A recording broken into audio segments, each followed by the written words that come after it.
Hello बच्चों, आज हम पढ़ने जा रहे हैं जाग तुझको दूर जाना कविता के क्वेश्चन आंसर्स।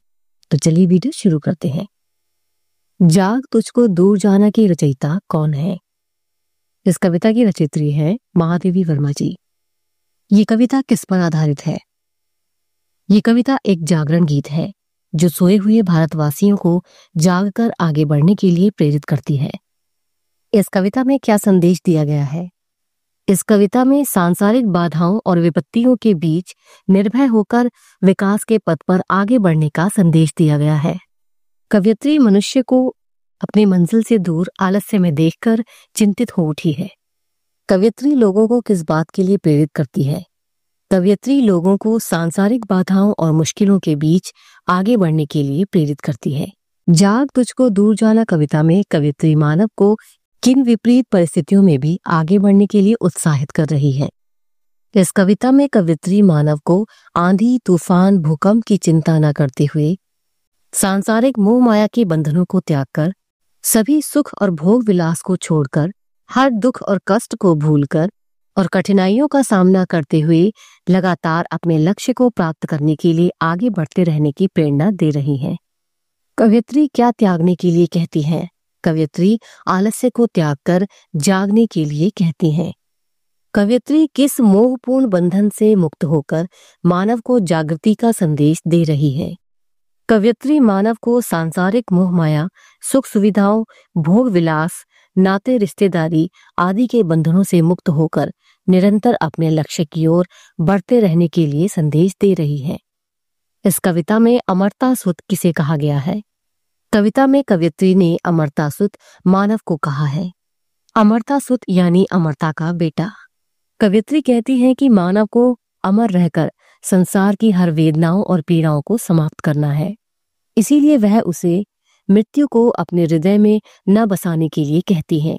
यानी मानव को मृत्यु का डर नहीं होना चाहिए। वह मानव को अमरता का पुत्र बनकर निरंतर हर कठिनाइयों से जूझते हुए आगे बढ़ते रहने के लिए कहती है। जाग तुझको दूर जाना कैसी कविता है? ये कविता स्वाधीनता आंदोलन की प्रेरणा से रचित एक जागरण गीत है, जिसमें कवयित्री ने लोगों को अपनी स्वतंत्रता प्राप्ति के लिए जागृत करने का संदेश दिया है। इस कविता में भारतीयों का आह्वान किया गया है, जिससे वह स्वतंत्रता प्राप्ति के संघर्ष में अपने प्राणों की चिंता न करें।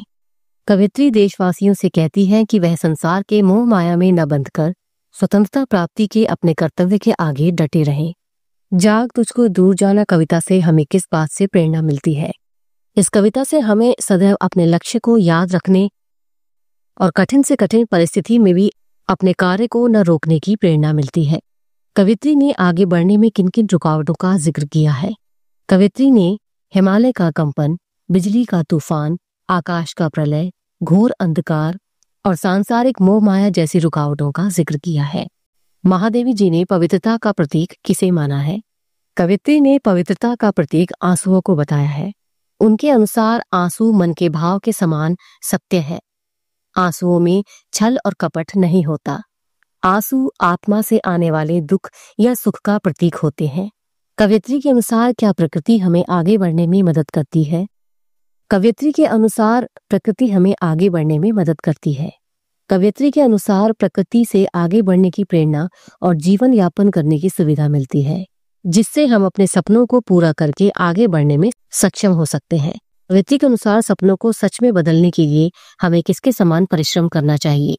कवयित्री के अनुसार अगर मनुष्य अपने सपनों को सच करना चाहता है तो उसे अपने लिए एक लक्ष्य निर्धारित करना चाहिए।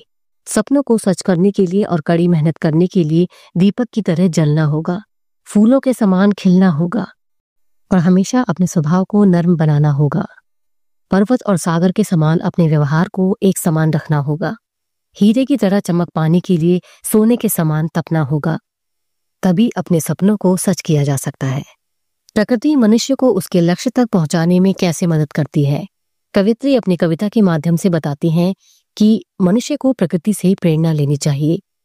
एक दीपक प्रकाश करने के लिए जलता है, फूल वातावरण को सुगंधित करती है और भौरों को रस देते हैं। नदी और झरने प्यास बुझाते हैं। पेड़ छांव और फल देने का काम करते हैं। इसी प्रकार हमें भी बिना रुके और बिना थके अपने लक्ष्य को पूरा करना चाहिए और अपने सपनों को पूरा करने के लिए लगातार तत्पर रहना चाहिए। ओके बच्चों, तो ये थे इस चैप्टर के क्वेश्चन आंसर्स। मिलते हैं नेक्स्ट वीडियो में, तब तक के लिए ओके बाय।